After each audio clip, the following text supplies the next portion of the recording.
Thank you, Chaiti. Joining us right now is Rajya Sabha MP and Shiv Sena leader Priyanka Chaturvedi. She's joining us from Mumbai, Maharashtra. Priyanka, of course, Maharashtra hasn't made any announcements yet, especially after meeting with the Prime Minister through video conferencing. But if you look at the larger picture going ahead from here, Maharashtra is seeing a massive rise in numbers. The numbers haven't abated. What do you reckon? Lifting the lockdown in Maharashtra, especially in places like Mumbai, Pune, Satara, it seems pretty much impossible. Firstly, when we talk about numbers, we also have to keep in mind that the entire model that Maharashtra has been following and the Chief Minister has been rigorously doing is to use the trace, track and treat method, where we are tracing people who have this, who are COVID positive. Our tests are above 1,10,000 as we speak. Perhaps I think largest state which has been testing the most. So we have been doing that. And the idea is to identify and isolate such cases so that the spread is contained. We must understand Mumbai is a city which is a very busy city, which has the second busiest airport in the country. And there are many travelers, and we have managed to identify and contain zones which have been identified with larger numbers of COVID positive patients. So moving forward, obviously, we would want to continue a process where we can contain crowd movement, where we can contain large people movement. So this is something that we have in mind. But of course, at the same time, we also need to keep in mind our migrant population, which is also getting equally restless. While we are providing for them, there are over 7 lakh migrants, we are providing for them. Those are solutions which perhaps the Chief Minister would have spoken with the Prime Minister.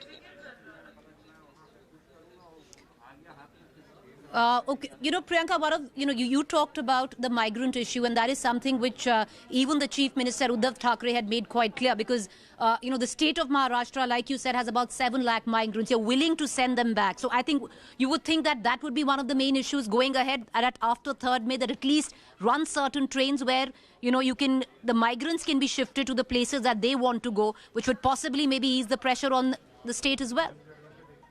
No, firstly, I think the Chief Minister in his interaction yesterday was very clear that large people movement through trains is not likely to happen. We are not in favor of making all our migrants leave the state. All we are saying is that those who wish to return back should be facilitated by the central government and various states. Odisha has got in touch with us. We've had even the Rajasthan Chief Minister in constant dialogue with our Chief Minister. So it would have to, and even Yogi Adityanath ji has spoken about how he is making a list of those migrants who wish to return back to Uttar Pradesh. So we would want to cooperate, and we would want to ensure that whoever wishes to return back home, considering it has been a long lockdown, there is a phase 1 where they cooperated largely, second lockdown is continuing till the 3rd of May. So moving forward after the 3rd May, we would want to look at solutions where some movement, which is restricted movement, needs to be eased and has to be looked into. Priyanka, one thing also that Uddhav Thackeray said yesterday, and that could possibly be pointing towards balancing the human cost of this lockdown, along with keeping it there, keeping in mind the numbers, that we are facing with, is when he spoke about that there is no clear evidence about herd mentality. That would mean that in certain areas, especially in containment zones, the lockdown would continue.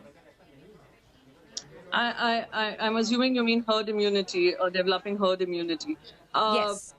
In terms of, yes, so firstly, there are 2 things that he said about community transmission and herd immunity. So those are still, if you would talk about community transmission, we haven't been seeing it on the scale that people have been seeing across the world and people have been hearing in the country. So in the state, we haven't come across situations like these. We've been able to largely contain such cases. Secondly, with herd immunity, I would assume that, again, that is something which is a work in action. At this point in time, we haven't seen such immunity develop in people, but we are hoping in time that there could be some solution, not just the vaccination, but even immunity that we would develop. Like it happened with SARS-1. The world the human body ended up being immune to such things. So these are things that we are looking at solutions for, that we haven't arrived at. So there is no such particular case which we can point out in Maharashtra which assumes that the herd immunity has set in or community transmission has become rapid. So those are things that we are not want to speculate on, since we do not have exact examples to speak of. Priyanka, I'll ask you just one final question. Where Mumbai is concerned, I would reckon the state of Maharashtra would have a different policy plan going ahead after the 3rd of May. Maybe lift it in other parts of Maharashtra, but in particularly Mumbai, is there a plan in place? Mumbai has identified its containment zones. Mumbai has identified those areas, especially those wards, etc., which are seeing high number of cases. And we are working on that. We have built facilities around those areas so that people are not troubled. And we have a corporation, local corporation, which is working 24/7 under the municipal commissioner and is in sync with the state government on every action that is being taken forward. So we must understand one thing, that numbers could be high as long as they are in control. And when I say control, that we have enough facilities, we have enough beds, we have enough medical provisions in place to be able to treat and test and treat them. So this is exactly what is happening in Mumbai. We have numbers, yes, and we have been extremely transparent with our numbers. We have the numbers, but we have managed to build up an infrastructure which will ensure that the state government and the entire state machinery kicks in as soon as we identify zones which could have more numbers. So we have that in place. We will continue to follow the same thing. And we are building up capacities to ensure that in case the numbers rise, we are in control.